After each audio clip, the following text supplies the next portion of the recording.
आज के दौर में मैं कहती हूँ इस तरह की नामवर शख्सियत भी अगर भट्टी साहब ऐसे केसेस का शिकार हो चुकी हैं, तो फिर आम इंसान कहाँ जाएगा? आम इंसान जो अपने हक के लिए अदालत की तरफ एक अपनी नज़र दौड़ाता है और उसको एक वाहिद सहारा अदालत ही नजर आती है। क्या कहना चाहेंगे पाकिस्तान की अदालत पर, अदलिया के निज़ाम पर?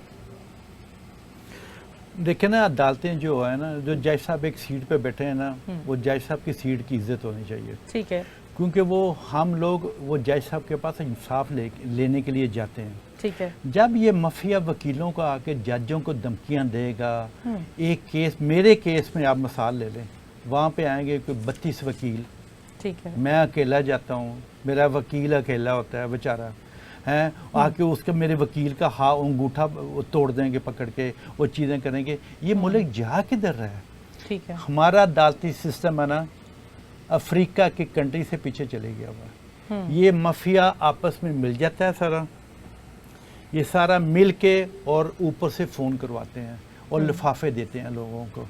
अब तो डीएचए को भी चाहिए, डीएचए साहब कोई वहाँ पे जो है अपना आदमी हॉस्पिटल में बैठाएं, उसकी इंक्वायरी करें। मैंने उन पे केस किया, हमें कौन चेक करवाएं? ठीक है। कौन चेक करवाने के लिए जब केस किया उन्होंने जाके स्टे ऑर्डर ले लिया। अब वो स्टे ऑर्डर सारी उम्र ही चलता रहेगा, वहाँ पे कोई इंस्पेक्टर जाके नहीं बैठेगा, कोई चेक नहीं कर सकता, क्योंकि हमने स्टे ऑर्डर ले लिया। वो सीओ जो वहाँ पे चोरी करती है कैश पैसे, उसने जाके स्टे ऑर्डर ले लिया। ठीक है ना। अब ये मसला है ना, पाकिस्तान में अदालतों में आदमी कैसे गए, अदालतों में आदमी रुलता रहेगा। स्टे ऑर्डर ले लेंगे, उसका कोई बनेगा नहीं, कोई ऊपर से फ़ोन करवा देगा, कोई मैं जजों को जानता हूँ, मैं उसके फैसले लिख के देता हूँ। ये एक माफिया, एक मेरे ख़िलाफ़ माफिया हुआ है, क्योंकि मैं गरीबों के लिए काम करना चाहता हूँ, यतीमों के लिए काम करना चाहता हूँ। मेरे नाम पे कुछ ना दें। जज साहब, मैंने आपको कहा था ये ज़मीन यतीम खाने के नाम पे कर दें, गरीबों के लिए नाम के कर दें, मैं उसकी बिल्डिंग बना के दूंगा। जज साहब, इस पे 50 करोड़ लगे, अरब लगे, मैं इसकी बिल्डिंग बना के दूंगा, क्योंकि मुझे पता है मैंने अपने साथ कुछ नहीं लेके जाना। और मेरी हसरत है मैं अपने मुल्क के लिए काम करूं, गरीबों के लिए काम करूं। करने दें मुझे काम, छोड़ दें ये माफिया जो बना हुआ है ना। ये सबसे पहले आप अगर मेरा इंटरव्यू सुने, सबसे पहले ये जो 65% जाली वकील वहाँ पे बदमाश आते हैं ना, इनकी डिग्रियाँ चेक करें आप। ठीक है। इनकी डिग्रियाँ सबसे पहले चेक करनी चाहिए।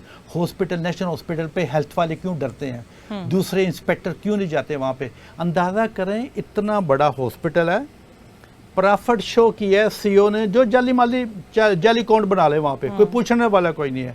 2 करोड़ रुपया प्रॉफिट शो किया है, जहाँ पे वो इतने शेयर होल्डर हैं, उनको कभी डिविडेंड्स नहीं दिया, क्योंकि वो सीओ खुद कैश पैसा गायब कर रही है चपड़ासी के साथ मिलके। उसका वो अपनी बेटियों को ले आई है, उसका मियाँ वो पहले सेट्टी रह चुका जी, वो रिटायर हो गया, क्योंकि उसके बड़े तल्लुकात हैं।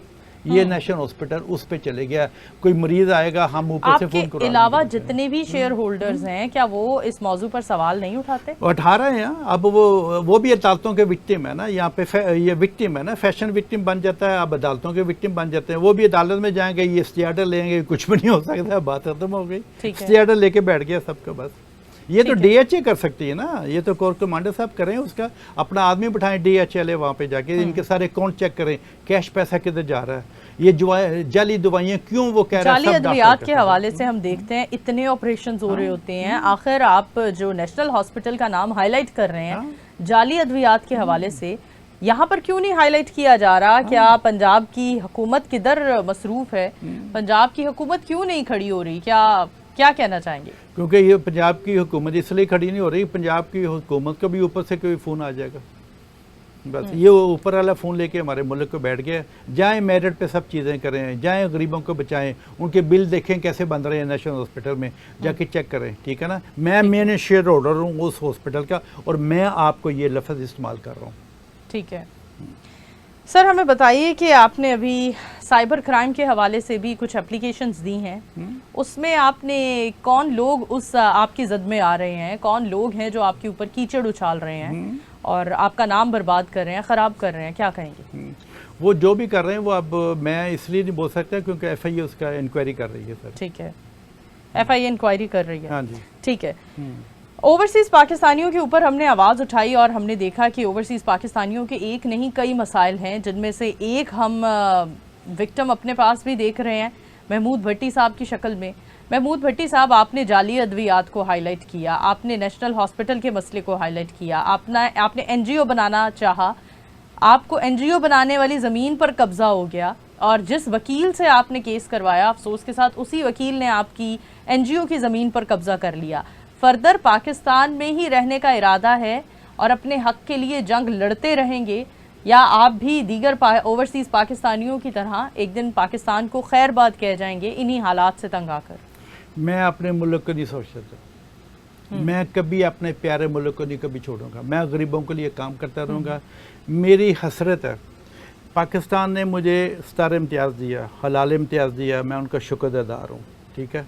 पाकिस्तान में मेरा फ़र्ज़ था फैशन लेके आना, फैशन यूनिवर्सिटी बनाना, बच्चों को स्पॉन्सर करना, अपनी बेटियों की शादी करवाना जिनके पास पैसा नहीं था, ये मेरा फ़र्ज़ बनता है। अब मैं चाहता हूँ अगर ये मुल्क गरीबों के लिए मुझे काम ना करने दिया, चीफ जस्टिस साहब मुझे यादगार पाकिस्तान में सज़ाए मौत दें, मेरी हसरत है, लास्ट हसरत है, मुझे सज़ाए मौत दें वहाँ पे जाके। अगर आप लोगों ने नेशनल हॉस्पिटल को चेक ना किया, वहाँ पे वो इनकम टैक्स वाले ना गए, FBI ना गई, DHA वाले ना गए सारा चेक करने के लिए, दें मुझे सज़ाए मौत। ये माफिया आपस में मिल गया हुआ है।